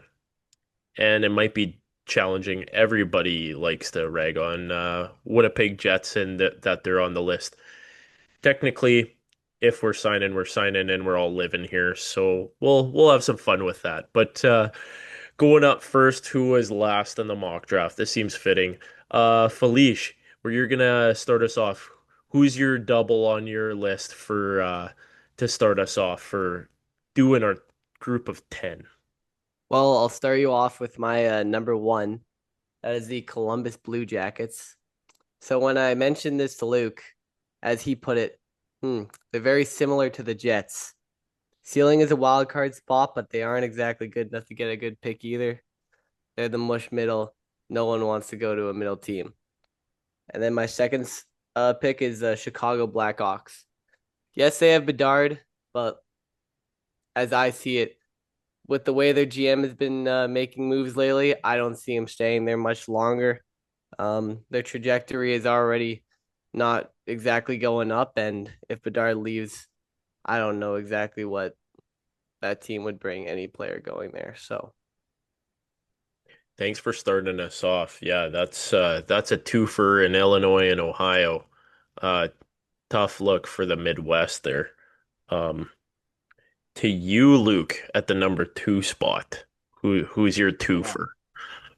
I promise ahead of time that these picks have nothing to do with our Southeast Insider, but my first pick is gonna be Tampa Bay. Um, can't stand those guys. Um, enough said. It's Tampa Bay. Like even if you're enticed by like playing with Kucherov, his contract's expiring next year. He's probably gonna go play in the KHL. Nobody knows. Yeah. Uh, but like, plus those guys have won already. They probably don't have the same drive to kind of get back to that spot. So, And if you're looking for off-season activities and they play baseball indoors there, like, are you kidding me? In Florida, you're gonna play baseball indoors? That's a side quest. Sorry, Luke, I gotta interrupted. get outside. But that's my first pick, and there's really not even too much else to say about that. But second pick, I'm going with Nashville. I don't want to be another one of their eighth best or yeah, middle six mush forwards on that team. Like they got too many guys towards the top of their lineup. It's starting to look like a retirement home. Um, 91 Stamkos name being bar. second generous. yeah, plus like Stamkos, I don't want to just feed that guy passes. So like Playoff or a power play merchant. power play merchant and like let's be honest, I'd probably be like on that team, like on that same flank taking those shots. So I mean I could probably steal Stammer's job, but nobody knows for sure. But yeah, picking But Nashville is my second one. I don't love their direction, don't love their off-season moves. So those are my two. that's a pretty honest take there, Luke. Yeah. No, no, No personal no bias shade, no aside. personal bias. Yeah. Personal bias. Yeah. Oh my goodness. Couldn't have That's scripted this funny. best because next is our Southeast Insider, Simeon. Yeah, I mean, crazy picks right ahead of me. I'm not even gonna respond to that beyond that. Just like I feel like everyone wants to be in Tampa and Nashville these days, but that's just me. Nashville sign this summer? I forget his name, but they signed someone and decent guy. Yeah, whatever. It's a good place to be. You got Stamkos, you got some great locker room with Ryan O'Reilly. Anyways, I thought you weren't going to talk about yeah, you're getting me into it. That's why. Yeah, you took the bait. Now it's time to who are you Okay, gonna my bait teams, which? my team. Yeah, All right, what are your all right. picks? I am actually surprisingly going down a similar lane as Luke over here for my first team. For an entirely different reason though, and that's the Florida Panthers. Would not want to be there. And here's why. Great. They're a team that can contend for some more cups. I could not stand being in that locker room. Like, I don't think I could be there for more than a few days without being like, get me off this team. I just don't like those players. Like, I don't like their personalities. I don't like anything about them. It's just not a place I want to be.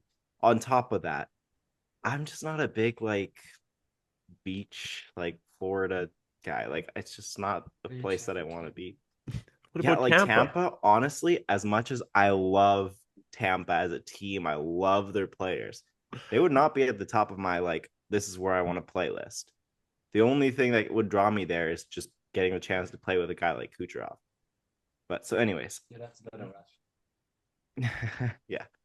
All right. And then my second team, in the spirit of being semi brief here, my second team is another one that maybe be a bit unexpected to you listeners, but it's the New Jersey Devils. And here's Okay. why. They are a mushy middle team that pretends that they aren't. They ended their rebuilds too quickly because Jack Hughes started popping off out of nowhere, but he hasn't really taken that next step to be like face of the franchise. Like he is the face of the franchise, but he hasn't taken that next step to be like the superstar Nikita Kucherov, Nathan Gold McKinnon. medal winning goal. Well, in the Olympics, let's see it in the NHL We where haven't he seen it with plays a full Kucherov in the season, Olympics. where he plays a full season and leads a team in the playoffs. And then I've been disillusioned with guys like Jesper Bratt, and so I just don't see him going very far. I don't like the city, like New Jersey has kind of got a bit of a reputation going as kind of like hell in the U.S. That's why they're the Devils. Um, and just yeah, it's just not the place to be personally. I've never liked the team, never not a big fan of the players, and not a fan of the city. Oh, wow. Okay. Well, Sonny Meda is not gonna be contacting you anyway. I think he's trying to rebuild his team with quality. And yeah, he might have inherited a bit of challenge, but I don't think he's contacting your personal representative, so that's fine. Not worried about it. Not worried about it. And just to bring this and make sure, so you would put the Panther Penitentiary is what I'm clipping and shipping right now. Panther Penitentiary with those murderers down there. You don't want to go and play on a team that's going to have your back. Simeon, No, all those like guys in the Panthers room. You're I not I wanting to do think I think they're as Don Cherry would put a bunch of jerks. Like I think let's move that label from the Hurricanes, who seem like a bunch of great guys. it. Yeah. Shift them to the Panthers, and I don't want to be in a locker room with a bunch of jerks. Maybe that's just me. Well, yeah. That's that's fair. That's fair. All right, Pete, you've been so patient with all of that banter and all of our side banter. All fun. Pete, who's your twofer? I'm curious. Yeah, well, I was a little choked that Felice stole my number one overall Columbus Blue Jackets, but uh, my two, um, my two are going to be Seattle Kraken. Um, I think mediocrity honestly is a little bit kind to them. They did have one run where they beat Colorado in Game 7 with a million middle six guys that just managed to overcome. And they haven't even been a mid team since then. They've missed playoffs every year, and they've been a below average team in every season without ever tanking, fully tanking at least. And so like I would have no faith in their management's ability to build a winning roster. I mean, bringing in like Chandler Stevenson and Brandon Montour a few years ago for way too much money in term, like Yeah. was desperate, didn't make sense. Those contracts already haven't aged well and will get worse. Shane Wright doesn't want to be there. Not that he's like maybe what he was maybe expected to be, but he's still a decent young player. Like, they still don't really Mismanaged. have any. They don't have any high end pieces. Doesn't seem like they're going to bottom out next year. It seems like they'll be again. They'll be another. They'll be picking in the. They picked 7 this year. They'll maybe pick 9 next year. Like they'll be an okay, bad-ish team, and I Yeah. think they'll just continue being that for a while now. Jason Robertson said, "Yeah, I don't want 120 million from you guys. No thanks." So it's a bad look on them, unfortunately. So they're one. The other one, Detroit Red Wings. We don't have much time left here, so I don't want to go too deep here. But like, Dylan Larkin was drafted in 2014 at age 18. He played another year in college. He came into the league at 19. At 19, the Detroit Red Wings made the playoffs for the last time up until the present moment. They have not made the playoffs in 10 years, hence why Dylan Larkin wants out. Steve Yzerman, after like a very successful management career in Tampa, he didn't actually win a cup in Tampa, but he part of that roster.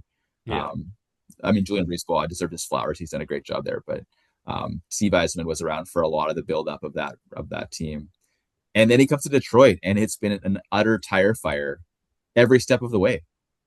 Now I shouldn't say every step because he's assembled some good prospects, but he's assembled a lot of like, the Nate Danielsons and Marco Caspers, like Yeah. third line center, middle six kind of guys, like sort of like Seattle. There's a theme here.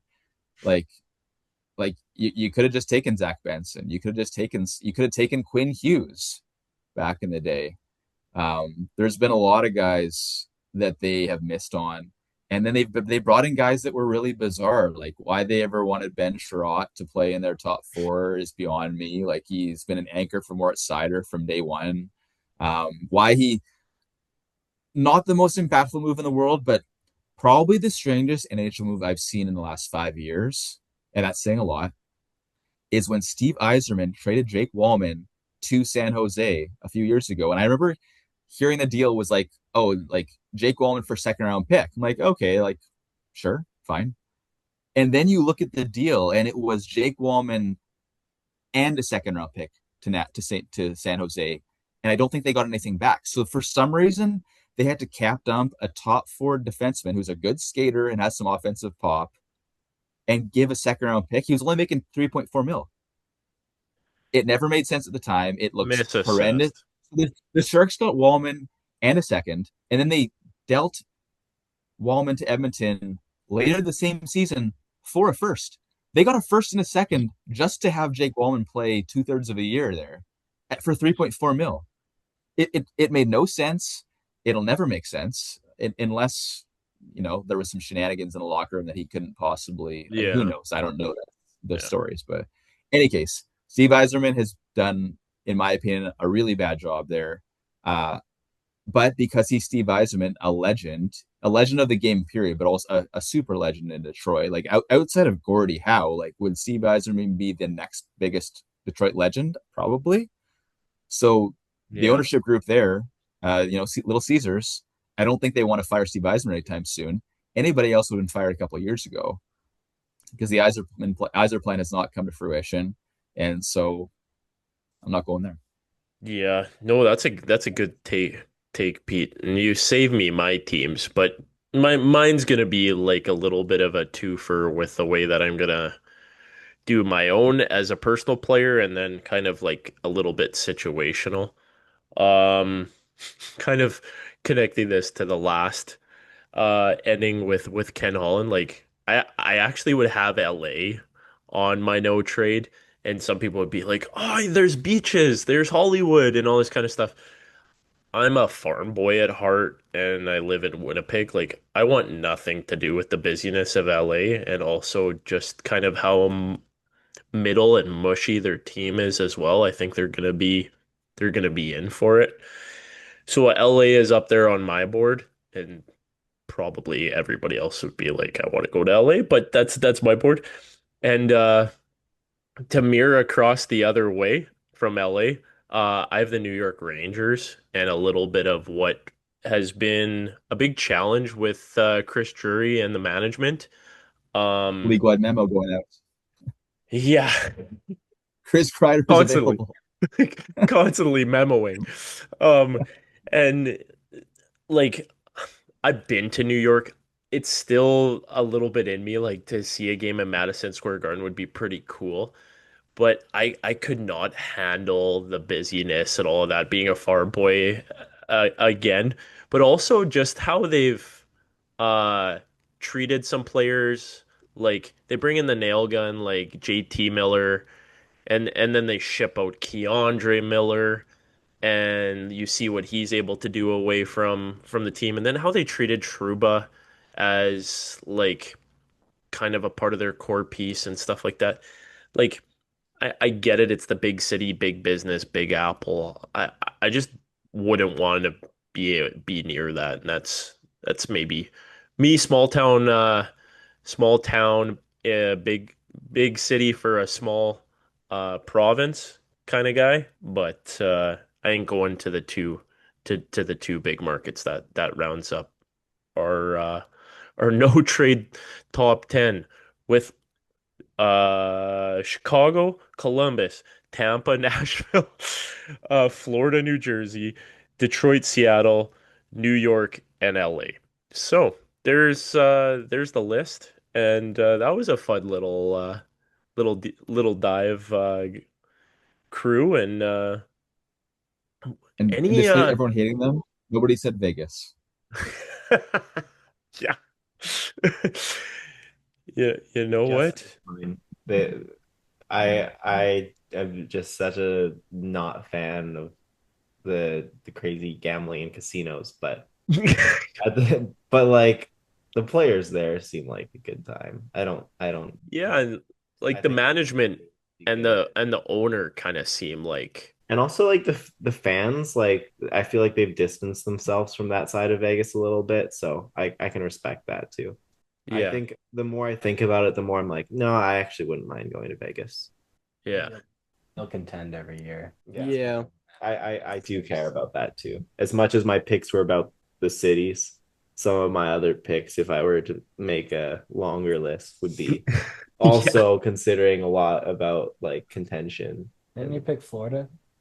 Yeah, Florida's a contender, but like the locker room is just a mess. But I feel Yeah. like maybe from the outside you wouldn't like playing against these guys, but like I don't know, if I'm on the ice and my teammates are Matthew and Brady Kachuk, oh my, I am I'm like starting that's fights with my exactly what I teammates. want. That's what I said. Simeon doesn't want to be a part of the penitentiary on the inside. Like that's doing time on the inside and you just got your crew to roll around with. You No, don't Did, want did to you be on guys the hear that lineup when final, Gudas or What I'm was on the that? when they the won when they practice won their playing shimmy, and I'm starting fights with those guys. Pete, what was that? did you hear that when they won their first cup in Florida? One of the first people, like apparently they FaceTime Racco Gudas from the locker room with the cup. Like apparently he was that like big a part of the Florida Panthers prior to. So not surprising that they acquired him and gave him a 6 year, $1.5 million deal when he's already over 35, which is obvious cap circumvention, like the most blatant in a while. Like other than Kovalchuk's 17, was it a 17-year deal? yeah. That was they said no to. This is like one of the most blatant cap circumventions I've ever seen. Who knows? Maybe Radko Gudas plays till he's 42, but I just don't see it.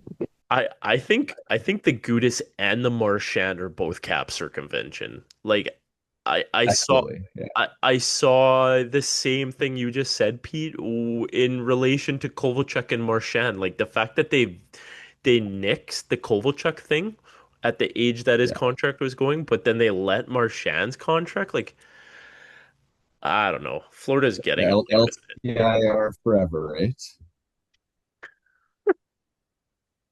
My body doesn't work anymore. Sorry, I'm gonna go retire on a beach, Yeah, making 5 mil for the next 4 years. yeah, yeah. See you later, Boston. Yeah. Yeah. Conditional first.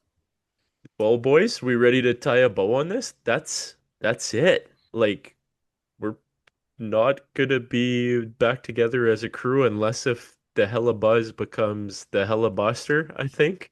Um, that's a season. I don't know, man. Like guys, it's kind of one of those things. It's been like fun. We are the Mush podcast. I kind of felt like this was something that I wanted to kind of like sign off with. We came into the season as the OG crew, Mush middle of the year in January. And then we ride the train of what was to the Olympics and had so much fun talking about the likes of Damien Clara. We had the Dogovan in Latvia, who Pete now had to deal with in the Tuesday night hockey, dressing up. And it's just one of those things. Also, having you, Pete, has been such a gift. Brado coming on, uh, Emilio Estevez, and Mile High Spuds. That was a one-off, one take, and hopefully have him back when he's ready.